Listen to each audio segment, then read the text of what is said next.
I'm beginning to agree. I just finished my door prayers. I'm beginning to agree with a lot of the Western intelligence or security structures or the think tanks about reproduction because people of European ancestry have a low replacement rate compared to darker skinned ethnicities. And I'm beginning to see agreement in them and their policies of a de facto promotion of same sex relationships. Not agree with that. I mean, Muslims generally, is Islam doesn't accept same sex habitat, but it's proliferate among Muslims, especially Malays, Filipinos. There's a lot of same sex stuff going on. So, what's happening is that there's a proliferation of what we consider immorality and also a disdain for marriage, disdain for even worship of God, even in Judaic texts, which Joseph Campbell would call myth, meaning it doesn't have to be true. The word myth denotes as a de facto inclination or denoting that it's not true. It's just mythical. It's just something that people want to believe in, but it's not factual. And all religion, even codified mainstream religion, is put in that category. So that was Robert. I called him today, and he told me they don't have any sugar.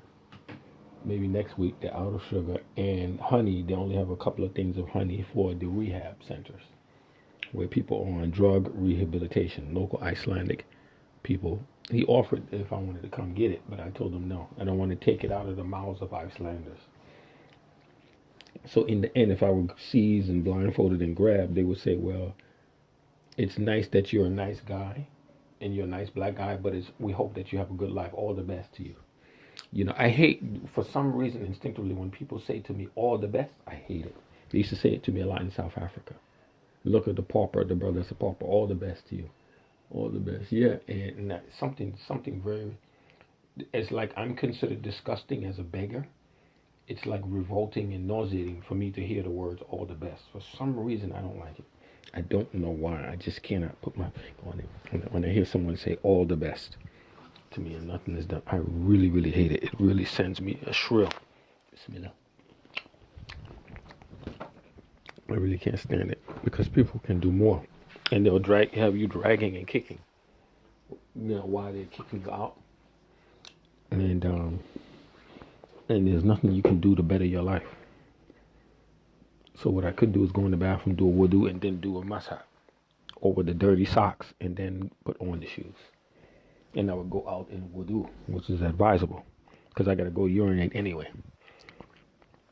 But the thing is, he told me there's no honey and there's no sugar because all I have is 236 krona, and I want to buy some sugar. 236 krona is equivalent. 100 krona is, I think, about $1. So it's 236. That's like $2 and something. I could either buy a bottle of maybe a bottle of Fanta, which I think is almost 300 kroner. A tall bottle of Fanta exotic, or buy the sugar and then eat it with some milk. Which I could have gotten more than one thing. I could have gotten 2 and 3 containers of milk. Now that I have a refrigerator, I've never been able to do that before. To take multiple containers of something that needs refrigeration or preservation. Haven't been able to do that in years. I mean, in a number of years. Been able to take things that requires refrigeration or preservation because of the protracted homelessness engendered by this secret operation against me to isolate me, which is like counterterrorism or something. I've never been able to do that. I've never been able to do that for a very, very, very long time. So I have been offered that here in Iceland, but this is not a way that you want to live. You don't want to have to live this way by force. You don't want to have to live like this. And vacating you of any potential family structure, it does this. So I have to be very careful. I do have the number of someone that I care about dearly, her brother, but it's not safe. So what I have to do, because WhatsApp goes through the contacts, meaning in order to contact someone, WhatsApp, what it gets out of it is it searches like when you, not on the chat window, but when you go to the calls.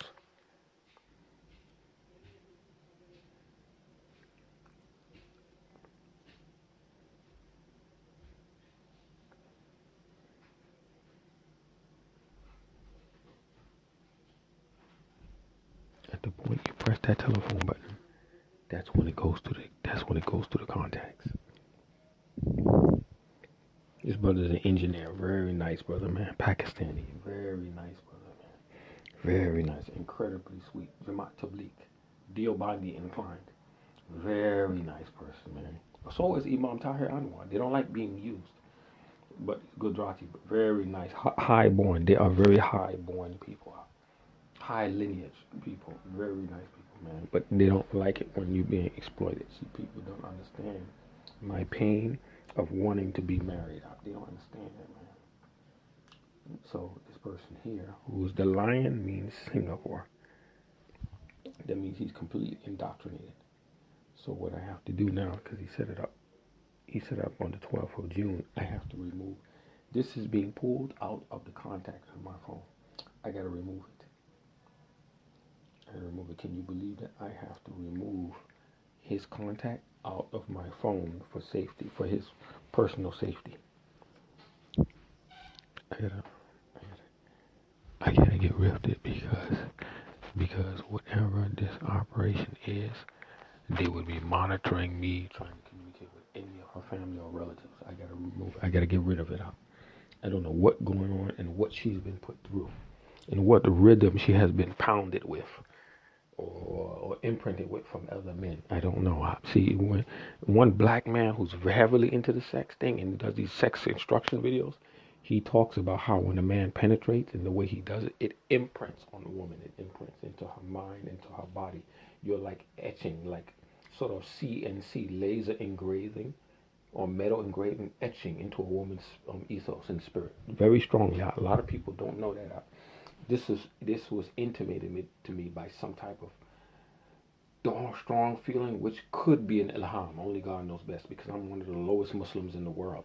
But a woman is etched upon by a man, especially when the man is thrusting on her, making love to her, imprinting her, inseminate, putting his semen or his load into a woman and all that kind of stuff. He's imprinting on the woman indelibly, or for perpetuity, man. She's imprinted upon, and sometimes she would wither or even retract from other men once she's imprinted satisfactorily and etched upon by another man's thrusting or sexual act or whatever. Yeah, she doesn't want other men to be near her. She withdraws. She retreats automatically, intrinsically, reflects, very quick reflex, retreats from other men. So I don't know what's been going on, but this is a deep psychological operation that I'm observing against me. Very deep, very powerful psychological operation. Very powerful psychological psyop. Very, very mean, very cruel one to to engender that, to remind or to imprint that I am property, that I am not a free person, that I am property. I belong to others who are my masters. They will make my decision over my lives. And then there are Muslims, so-called supposed Muslims, that are in collusion. See, you heard all that gas? Called flatulence. There is a Swedish flower or something in Norway that eliminates flatulence out of your system. It's a flower. It's like flower or an extract from a flower. And it's very good at it. Top in the world to get rid of that flatulence. It's very bad. Because the flatulence prohibits you from holding what is called ablution wudu and being in a worshipful state. It's a fuck up problem, man. People say it's the shaitan. I'm tired of it being fucking interfered with. Flatulence, man. Farting, what you call farting, gas. Tired of that, man. Because I try to hold wudu throughout the continuous pattern of a given day. I try to hold it perpetually to it, and I can't, man. Especially when I go to wudu. As soon as I do it, no flatulence as I'm out of wudu. But as soon as I make wudu, then it becomes hard, and then the gas starts building up again, which could be you want to blame it on the demonic or shaitanic, whatever you want to call it, type of thing. Could be. God knows. God knows best what it is. It's not out of the realm of possibility. Meaning that's my attack. Problem is I can't hold my wudu purified. So it's better that right now this condition I'm in that I stay in wudu. I tried to call someone in Canada. I couldn't get through. I don't want to call a person's relatives because I don't know what the person is surrounded by, but I would love to get in touch with the person. Smart, entrepreneurial, this, that, unmarried. Yeah, I can't. La hawla la quwwata illa billah. Hasbiyallah. Hasbiyallah wa ni'mal wakeel. What a hell, man. Alhamdulillah for this hell. Alhamdulillah. But what a living when you are isolated by communicatively. You are isolated in communications. I have milk left for maybe a day or so. There is sugar downstairs, but it's not mine. It doesn't belong to me. The sugar doesn't belong to me. It's not mine. I can't touch it. Yeah, I can't touch it. I gotta leave it alone. Yeah, it's not mine.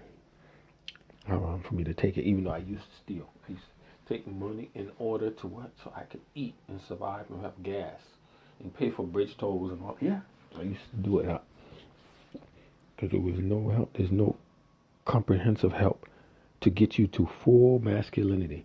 But I am starting to agree with nation states and with people that are affecting social engineering and politics and policies to cut down birth rates of the darker skinned ethnic groups. They are cutting our birth rates because they have a low replacement rate, but as Euro ethnics, but I really admire the European Union's thing. It's a really just thing to allow people to have access to work wherever they go in the Schengen, in the EU. They have a right to apply for work straight away. Straight.